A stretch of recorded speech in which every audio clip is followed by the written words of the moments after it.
Hello বন্ধুরা, welcome back to my channel. 3 রাত্রি 4 দিনের আমাদের দার্জিলিং ভ্রমণের আজ আমাদের শেষ দিন।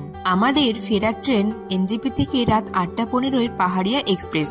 আমরা যে দাদার গাড়িতে করে এনজিপি থেকে মিরিক হয়ে দার্জিলিং গিয়েছিলাম সেই দাদার গাড়ি আমরা বুক করি। ফেরার সময় আমরা দার্জিলিং থেকে কার্শিয়াং হয়ে এনজিপি যাব, আর তার সাথে আমরা দেখে নেব কার্শিয়াং এর বেশ কটি সাইট সিন। চলো তাহলে দেরি না করে আজকের ভিডিও শুরু করা যাক।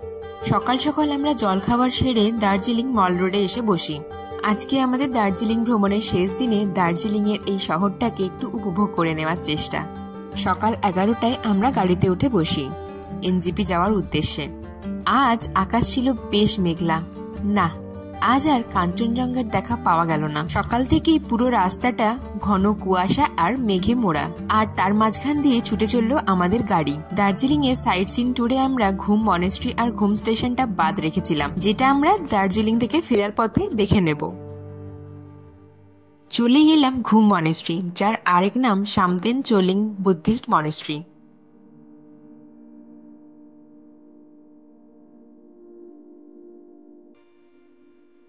এই মনেস্ট্রি দেখার পর আমরা চলে গেলাম ঘুম স্টেশন। আস্তে আস্তে আমরা ঘুম স্টেশন সোনাদা ছাড়িয়ে যেতে থাকলাম কার্শিয়াং এর দিকে।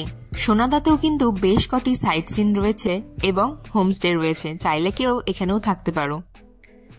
কার্শিয়াং এ পৌঁছেই প্রথমেই আমরা দেখে নেব এই আই লাভ কার্শিয়াং লেখা জায়গাটা। পুরো রাস্তার দুধারে তোমরা দেখতে পাবে ছোট্ট ছোট্ট সাদা হলুদ রঙের ফুল ফুটে রয়েছে, যা কিন্তু কার্শিয়াং এর সৌন্দর্যকে আরো বাড়িয়ে তুলেছে। এরপর আমরা দেখে নিই বার্ফি সিনেমা শুটিং স্পট। এটা দেখার পরে আমরা এগিয়ে চললাম একটা ওয়াটারফলসের দিকে। শীতকাল হওয়ায় ওয়াটারফলসের জল একটু কম, কিন্তু বর্ষাকালে কিন্তু জলে পরিপূর্ণ থাকে। রোহিণী দিয়ে আসার পথে একটি ছোট্ট রেস্টুরেন্টে আমরা আমাদের লাঞ্চ সেরে নিই। এরপর আমাদের গাড়ি ছুটে চলল শিলিগুড়ি হয়ে এনজিপির দিকে। এনজিপি পৌঁছে কিছুক্ষণ অপেক্ষা করার পর আমাদের ট্রেন প্ল্যাটফর্মে দেয়। নির্ধারিত সময়ের কিছুক্ষণ লেটেই কিন্তু আমাদের ট্রেন স্টেশন থেকে ছাড়ে। বাড়ি ফিরে গেলেও প্রথমবার দার্জিলিংয়ে আসা, কাঞ্চনজঙ্ঘার দেখা পাওয়া, সব মিলিয়ে কিন্তু একটা অসাধারণ অভিজ্ঞতা। আর তার সাথে স্মৃতির পাতায় যুক্ত হলো নতুন একটি পাতা। ভিডিওটি ভালো লাগলে একটা লাইক করে দিও, আর কেমন লাগলো অবশ্যই কিন্তু কমেন্ট করে জানিও। আর এইরকমই নতুন নতুন ভিডিও পেতে অবশ্যই কিন্তু আমার চ্যানেলটিকে সাবস্ক্রাইব করে দিও। তাহলে আজকের মতো বিদায় এখানেই।